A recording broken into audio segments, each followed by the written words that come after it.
বিয়ের পর প্রথম শ্বশুরবাড়িতে আসতেই দিলীপ পত্নী রিঙ্কু মজুমদারকে কি বললেন ঠাকুরপো হীরক ঘোষ।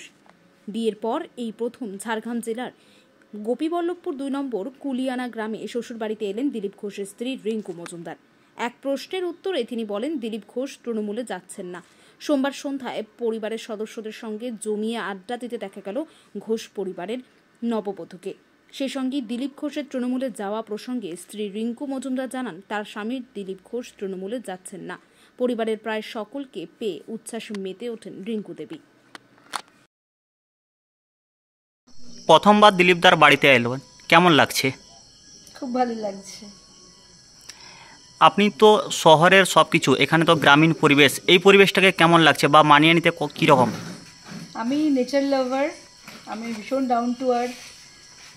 আমার ছোটোবেলাটা এরকম, আমার মানে প্যারেন্টাল হাউসও এরকমই ছিল বর্ধমান জেলার কাটোয়াতে। তো আমার শৈশবটা এরকম গ্রামের মধ্যে দিয়ে কেটেছে, গঙ্গার ধারে। তো অনেক বছর বাদে আমি সেই আমার শৈশবটাকে খুঁজে পাচ্ছি। আর জঙ্গলমহল সম্পর্কে আমার একটুখানি আমি কিউরিয়াসও ছিলাম, একটু ভয় ভয়ও লাগতো। সেই জঙ্গলমহলের মধ্যে আমি আছি, এত সুন্দর পারিপার্শ্বিক বাতাবরণ, গাছপালা, খুব ভালো লাগছে আমার। পরিবারের লোকজনের আন্তরিকতা, যখন থেকে এই গ্রামে আমরা এন্ট্রি করলাম তখন থেকে নিয়ে এখন অবধি কয়েকটা মন্দির দর্শন হলো, খুব ভালো লাগলো। গাছ ভরা ফল, পাশে মুরগির পোলট্রি, এখানে সুন্দর গরু বাড়ির মধ্যেই। এই যে দীঘা মন্দিরে আপনারা যখন জগন্নাথ মন্দিরে গেছেন, তারপর থেকে রাজনৈতিক মহলে একটা জোর জল্পনা চলছে, এই বিষয়টাকে নিয়ে কী বলবেন? এটা পার্টিকুলার কিছু কিছু মানুষের হয়তো ভুল ধারণাটা একটা বিভ্রান্তি তৈরি করা রাজনৈতিক মহলে।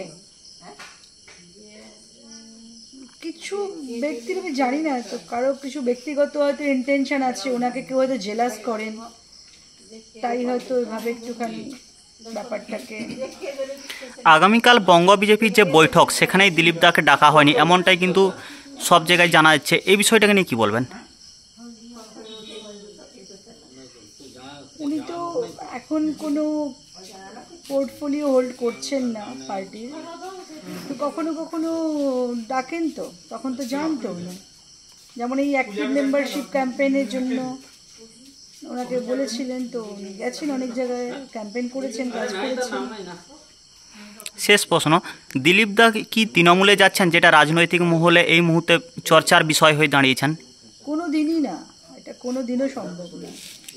Thank you. আমাদের অসুবিধা কি আছে? আমাদের তো সব শহরে আত্মীয় স্বজন, সবাই। কোন শহরে নেই আমাদের আত্মীয় স্বজন? ঘরের ছেলেরাও তো সব শহরে থাকে। প্রথমবার দিলীপ দা বৌদি এলো, সকাল থেকে কীভাবে দিনটা কাটলো? ওই হুল্লোড় করে আনন্দ করে কেটে গেল। দিলীপ দা কি এখানে খাওয়া দাওয়া হলো? হ্যাঁ, দাদা খাওয়া দাওয়া করে বেরোলো। এই বৌদি এসছেন, বৌদি কি ঝাড়গ্রামের বিভিন্ন জায়গায় কি কালকে বেরোবেন ঘুরতে? ঝাড়গ্রামের এদিক ওদিক না, ওরা থাকবে না, কালকে চলে যাবে সেই হিসেবে। আর এবারে ঘোরাঘুরি সেরকম হবে না, হয়তো যা হবে গ্রামটাতে হবে আর কি, আর পরে আসলে হবে। এখন ঘরের বউ হয়েছে মানে তো যখন।